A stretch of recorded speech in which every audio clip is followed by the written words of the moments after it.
안녕하세요. 오늘은 10월 25일, 지금 시간은 오후 11시 30분입니다.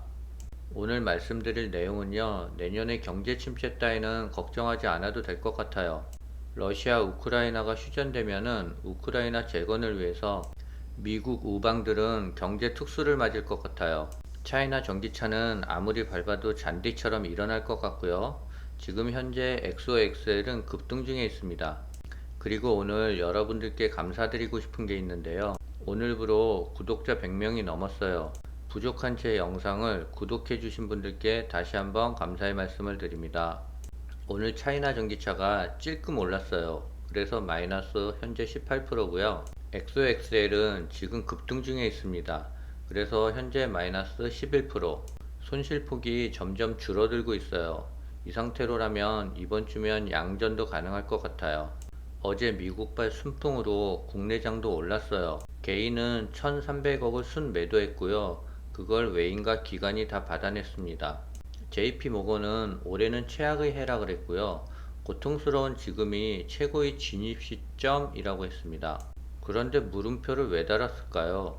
미국 월가에서는 지금이 주식과 채권에 투자하기에 최고의 진입 구간이 될 수 있다는 분석이 나왔답니다. 다만 최악의 해로 평가받는 올해를 넘기면서 더 큰 고통이 수반될 수 있다는 입장이고요.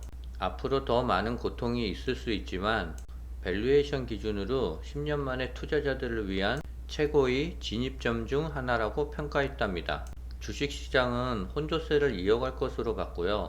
JP모건은 기업 실적이 무너지지 않을 수도 있지만 그것은 인플레이션도 무너지지 않는다는 것을 의미할 것이라며, 이는 연준이 남은 기간 동안 금리 인상이 있어서 선두를 유지할 가능성이 높다라는 것을 의미한다고 설명했습니다.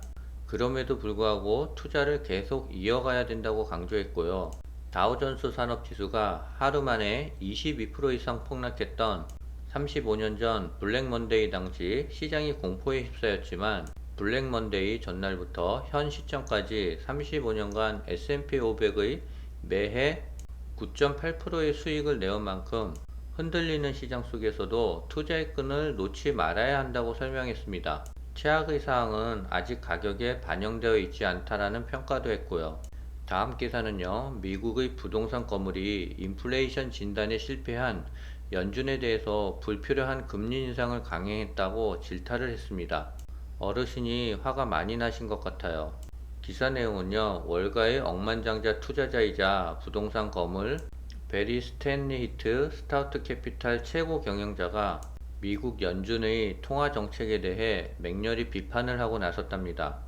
스턴리 히트는 제롬 파월 연준 의장과 미치광이 연준 의원들이 인플레이션 진단에 실패해 불필요한 금리 인상 정책을 강행하고 있다면서, 부자들은 어떻게든 버틸 수 있겠지만 가난한 사람들은 일자리를 잃고 무너지게 될 것이라고 경고했습니다. 맞는 것 같아요. 연준이 필요 이상으로 공격적인 금리 인상을 지속하고 있다고 강조했고요.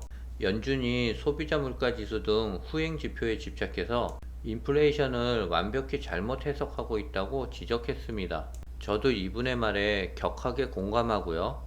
이번 주 금요일에 근원 소비자 물가 지수 발표가 있는데요. 제 생각에는 예측보다 더 떨어질 것 같아요. 아마 시장에서는 좀 더 긍정적인 시그널을 줄 것 같습니다. 계속 읽어볼게요. 스턴리트는 연준의 공격적인 금리 인상 정책이 시장 유동성을 고갈시키고 투자자들에게 막대한 손해를 안겨주고 있다면서, 연준의 늑장 대응이 시장을 붕괴시키고 자본주의에 대한 신뢰를 깨트리고 있다고 밝혔습니다.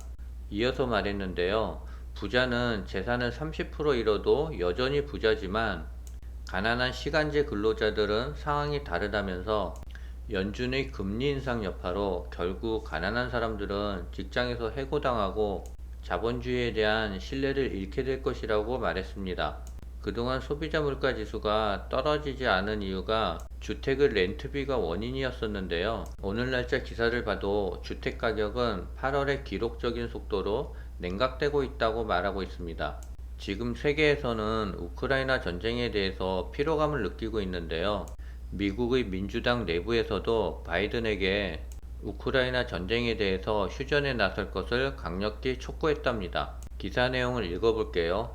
미국 공화당에 이어 민주당 의원까지 바이든 대통령에게 우크라이나 전쟁 휴전 협상에 적극 나설 것을 요구했고요.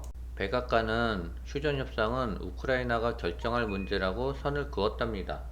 미국의 의원들은 전쟁으로 인해 우크라이나와 세계가 파괴됐으며 국민이 낸 수십억 달러의 세금이 우크라이나에 지연됐다며 전쟁이 더 깊어지는 것을 피하는 것이 우크라이나와 미국의 이익이라고 주장했다고 합니다.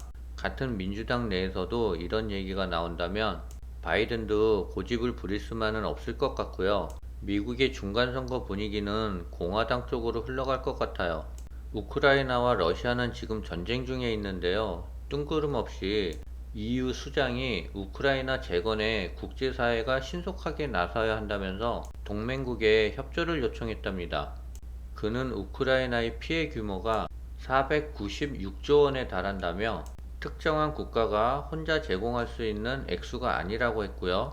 그래서 유럽 국가와 미국, 캐나다, 일본, 영국, 한국, 호주, 뉴질랜드 등이 우크라이나 재건에 동참해 줄 것을 피력했답니다. 러시아, 우크라이나는 한참 전쟁 중인데 왜 갑자기 이런 말이 나왔는지 여기서 힌트를 좀 얻을 수 있을 것 같아요. 뭔가 세계의 분위기는 휴전 쪽으로 가고 있는 것 같고요.